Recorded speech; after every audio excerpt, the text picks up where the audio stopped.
Théo de Couchant était âgé de 23 ans. Sa disparition avait été signalée il y a une semaine dans le village de Goiselet. C'est dans cet appartement que les enquêteurs ont finalement découvert son corps.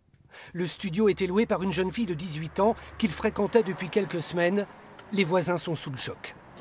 On n'a rien entendu, rien vu. Enfin, c'est difficile quand même. Enfin, surtout le monsieur, du coup, Théo qui a disparu sans rien demander, quoi. Le jeune homme porterait des marques de strangulation. Son corps était caché dans l'appartement. Marine et David étaient des amis très proches de Théo. Ils n'ont aucun doute sur l'hypothèse du meurtre. Ben, moi, j'ai l'impression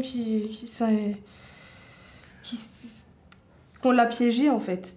Un guet-apens. Qu'on l'a attiré dans un piège et qu'après, on a sauté sur lui pour je sais quelle raison. On pense qu'il y a eu un meurtre. On l'a tué, quoi.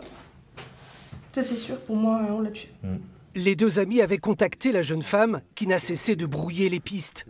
C'est la même pourtant qui utilisera la carte bleue du jeune homme quelques jours après sa disparition. Elle ne sait pas où il est, ce qu'elle fait, ce qu'il a fait, alors qu'elle savait très bien. Elle est partie avec sa voiture, elle a retiré de l'argent avec sa propre carte. Elle a pris ses chaussures pour aller retirer de l'argent, pour savoir pourquoi. Et alors tout ce temps, elle était avec lui, chez elle. Lui, on ne sait pas comment il était à ce moment-là.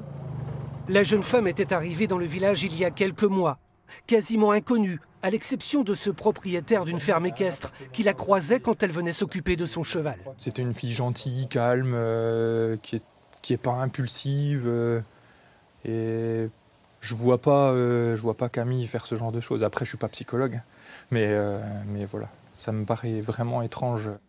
La jeune femme est en garde à vue. Elle est soupçonnée d'être liée à un homicide volontaire. A-t-elle agi seule? Pour quel mobile? Autant de questions, toujours pas résolues.